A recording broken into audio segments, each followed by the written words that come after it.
இந்த வீக்கெண்ட் உங்களுக்கு எந்த பிளானும் இல்லையா? அப்போ ஜூன் 6 அன்னைக்கு நாங்க நடத்தின வெபினாருக்கு மறக்காம ஜாயின் பண்ணிக்கோங்க. 3 வெபினார்ஸ் உங்களுக்காக காத்துட்டு இருக்கு. காலையில 10 மணிக்கு 2 webinar, the hidden risk of having most of your wealth in ESOPs. அதே சமயத்தில் financial shift every women must make before 40, exclusively பெண்களுக்காக மட்டுமே. இது தொடர்ந்து 11 மணிக்கு we have why good portfolio underperformed temporarily and why that's normal. இந்த 3 வெபினாருக்கான லிங்க்குமே டிஸ்கிரிப்ஷனில் கொடுத்துருக்கோம்.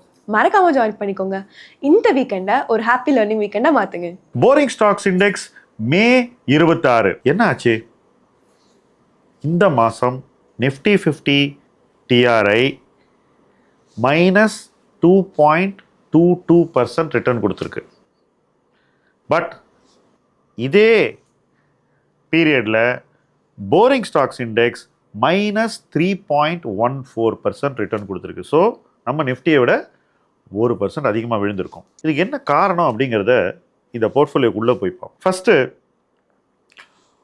ஒரு போர்ட்ஃபோலியோவில் ஒரு காலகட்டத்தில் நிறைய ஸ்டாக்ஸ் விழும்போது சில ஸ்டாக்ஸ் அந்த போர்ட்ஃபோலியோவை சப்போர்ட் பண்ணி தாங்கி பிடிக்கணும். அப்படிப்பட்ட ஒரு நிகழ்வு இந்த மாதம் போரிங் ஸ்டாக்ஸ் இண்டெக்ஸில் நடக்கலை. பட் நிஃப்டியில் அது நடந்திருக்கா அப்படின்னு கேட்டிங்கன்னா நிச்சயமாக ஓரளவு நடந்திருக்கு அப்படின்னு நான் சொல்கிறேன். உதாரணத்துக்கு NBFCs இருக்குது நிஃப்டியில், ஹாஸ்பிட்டல்ஸ் இருக்குது நிஃப்டியில், மெட்டல்ஸ் இருக்குது நிஃப்டியில். அந்த கம்பெனிஸ் எல்லாம் ஓரளவுக்கு நல்ல பர்ஃபார்மன்ஸை கொடுத்துருக்காங்க. இதில் பவர் ஸ்டாக்கே நீங்கள் சேர்த்துக்கலாம். பட் நம்மக்கிட்ட அந்த ஸ்டாக்ஸ் எல்லாம் இல்லை. பெருவாரியாக நிஃப்டியை சப்போர்ட் பண்ண ஸ்டாக்ஸ் நம்மக்கிட்ட இல்லை. நம்மக்கிட்ட அடி வாங்கின ஸ்டாக்ஸ் தான் இருக்குது இந்த மாதத்தை பொறுத்த வரைக்கும். ஸோ இந்த மாதம் எந்த ஸ்டாக் எப்படி பண்ணிச்சு அப்படிங்கிறத பார்ப்போம். ஃபஸ்ட்டு HDFC பேங்க் -4.47%, கோல் இண்டியா -4.59%. இந்த மாதத்தினுடைய ஒஸ்ட் பர்ஃபார்மிங் ஸ்டாக் மே மாதத்தோடது ரிலையன்ஸ் இண்டஸ்ட்ரீஸ் -9.7%. சரி, கொஞ்சமாவது பாசிட்டிவ் ரிட்டர்ன் தர ஒரு ஸ்டாக் இருக்கான்னு நம்ம ஏங்கிக்கிட்டு இருக்கும்போது ரிலையன்ஸுடைய காம்படிட்டர் பாரதி ஏர்டெல் +0.1% ரிட்டர்ன் கொடுத்துருக்கு. இந்த +0.1க்கே நம்ம எவ்வளோ சந்தோஷப்படுறோம் பாருங்க. அடுத்தது மாருதி சுசுகி -3.34%. இது சர்ப்ரைசிங்காக இருக்குது. என்ன ரீசன்னாக்கா, இந்த மாதம் முடிந்து மண்டே அன்னைக்கு நமக்கு மாருதியினுடைய மே சேல்ஸ் டேட்டா வந்தது. First class performance. ஸ்மால் காரில் எண்ணிக்கை அளவில் விற்பனை நல்ல ஒரு வளர்ச்சியை காட்டியிருக்கிறது. ஸ்மால் காரில் விற்கலைன்னு எல்லாரும் சொல்லிக்கிட்டே இருந்தாங்க. ஸ்மால் கார் வால்யூம் ஏறிடுச்சு மாருதிக்கு. ஆனாலும் மே மாதத்துலேயும் மாருதி நெகட்டிவ். இந்த டேட்டா வந்த பிறகு ஜூன் மாதத்துலேயும் இந்த வீடியோ ஷூட் பண்ணுற நாள் அன்றைக்கி கூட மாருதி ஸ்டாக் ஸ்ட்ராங்காக இல்லை, வீக்காக தான் இருக்குது. அடுத்தபடியாக ICICI பேங்க் -1.13%. அதற்கு அடுத்தபடியாக கொஞ்சமாவது பாசிட்டிவ் ரிட்டர்ன் காட்டணும் இல்லையா, பாரதி காட்டியிருக்கு. பாரதிக்கு ஒரு கம்பெனி கொடுக்கறதுக்கு லார்சன் அண்ட் டூப்ரோ +0.33%. அதற்கு அடுத்தபடியாக நல்ல ரிட்டர்ன் கொடுக்கும் என்று எதிர்பார்த்து நம்ம ஜனவரி 1ஆம் தேதி இந்த போர்ட்ஃபோலியோவில் கொண்டு வந்த ஒரு ஸ்டாக் இந்த வருஷம் பிஸ்னஸில் நல்லா பண்ணால் கூட ஸ்டாக் மார்க்கெட்டில் நல்லா பண்ணலை அப்படிங்கிறது தான் இந்த மாதமும் நமக்கு கிடைக்கக்கூடிய இன்ஃபரன்ஸ். எந்த ஸ்டாக்கை பற்றி பேசிகிட்டு இருக்கோம்?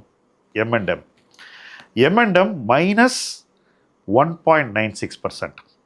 அதற்கு அடுத்தபடியாக இந்த போர்ட்ஃபோலியோவில் கொஞ்சம் டல்லாக இருக்கிற மாதிரி தோணும் இந்த ஸ்டாக்கு. ஆனால் இந்த ஸ்டாக் இந்தியாவில் இருக்கக்கூடிய நிறுவனங்கள்லேயே ஒரு மிகச்சிறந்த நிறுவனம். அது மட்டும் இல்லை, இன்றைக்கி உலக அளவில் ஒரு நிறுவனத்தை போய் தைரியமாக வாங்கியிருக்காங்க. பெரும் பணம் கொடுத்து ரிஸ்க் எடுத்து. இந்த கம்பெனியினுடைய ஃபவுண்டர் மாதிரி ஒரு ரிஸ்க் டேக்கரை நீங்கள் பார்க்கவே முடியாது. இப்போ ஒரு ரிஸ்க் எடுத்திருக்காங்க. அந்த ரிஸ்க் எடுத்த உடனே இந்த ஸ்டாக் ஸ்லைட் இறங்குமுகம்.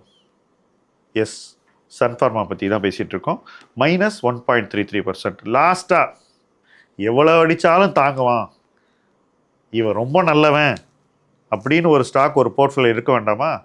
அந்த ஸ்டாக்கு தான் ITC -5.31%. Second worst performing stock இந்த boring stock index. First Reliance. So இந்த வருஷம் ஆரம்பத்திலிருந்து இந்த போர்ட்ஃபோலியோ எப்படி பண்ணியிருக்கு அப்படிங்கிறத இப்போ பார்ப்போம். ஜனவரி 1ஆம் தேதியிலேருந்து இன்று வரைக்கும் boring stocks index and Nifty கிட்டத்தட்ட ஒரே நிலைமையில தான் இருக்குது. நீங்கள் ஜனவரி 1ஆம் தேதி நிஃப்டி 50 டிஆர்ஐயில் 1 லட்சம் போட்டிருந்தீங்கன்னா இப்போது அது 90,329 ரூபாயாக குறைந்திருக்கும், -9.67%.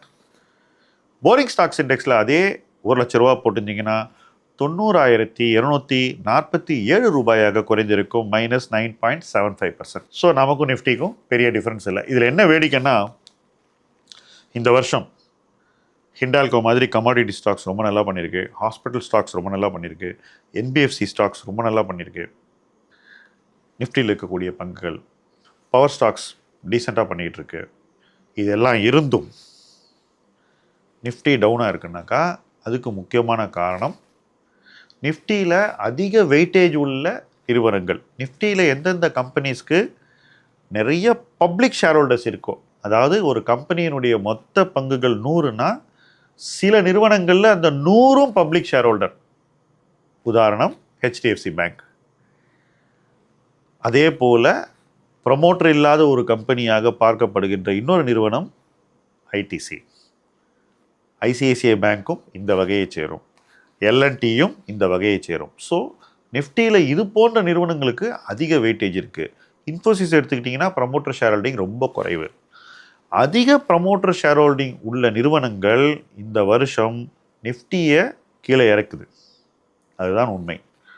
பட் நம்மக்கிட்டையும் அந்த மாதிரி சில நிறுவனங்கள் இருக்கிறதுனால நம்ம போர்ட்ஃபோலியோவில் அந்த பாதிப்பு இருக்குது.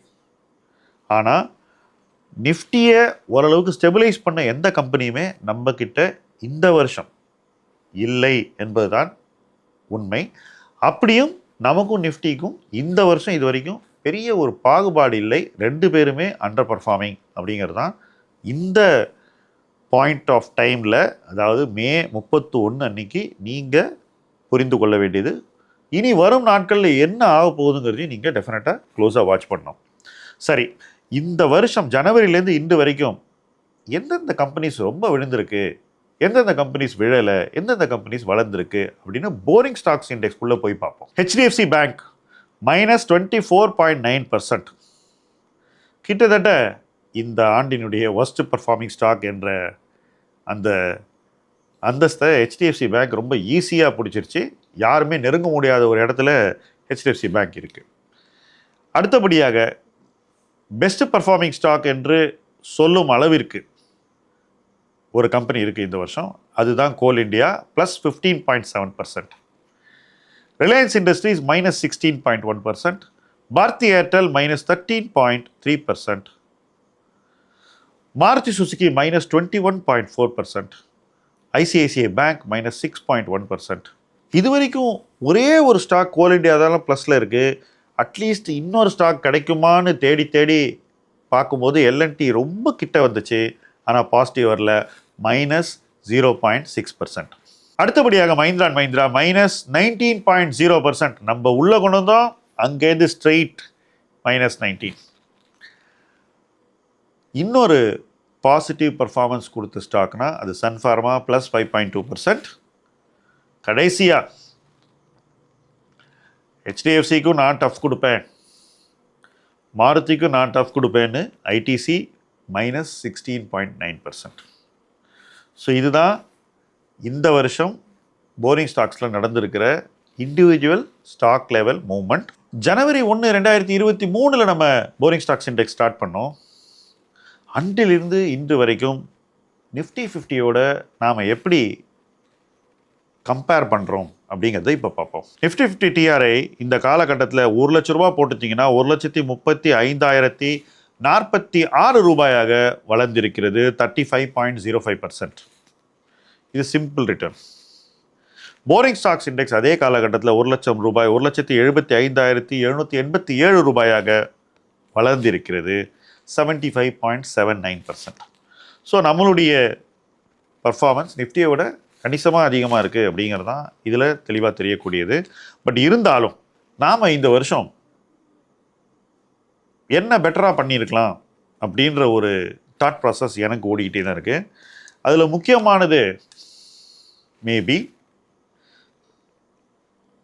we could have sent out 1 or 2 more companies நான் டெஃபினட்டாக வெளியே அனுப்ப தவறிய நிறுவனம் அப்படின்னு என்ன கேட்டிங்கன்னாக்கா அது ஐடிசி.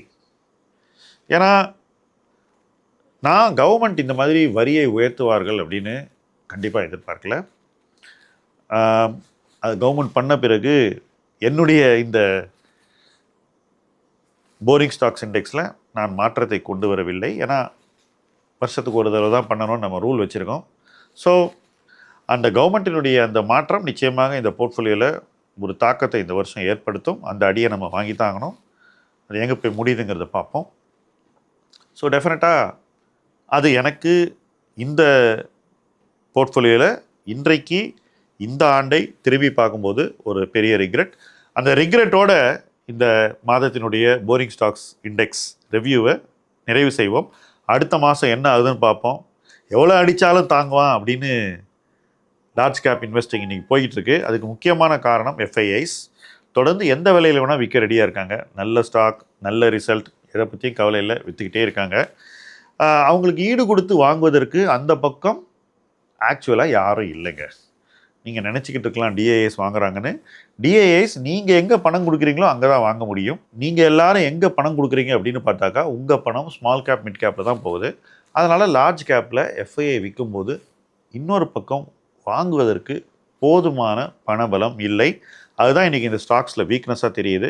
ஒருவேளை இந்த லார்ஜ் கேப் கம்பெனிஸ் ஒரு நல்ல குவார்ட்டர் ரிசல்ட் கொடுத்தாலோ அல்லது அந்த பக்கம் பணபலம் பொருந்திய முதலீட்டாளர்கள் வந்து நான் வாங்குறேன் அப்படின்னு எஃப்ஐஐ விற்கக்கூடிய எல்லா பங்குகளும் வாங்கினாலோ நிச்சயமாக இந்த நிலைமை மாறலாம் என்று நான் நம்புகிறேன்.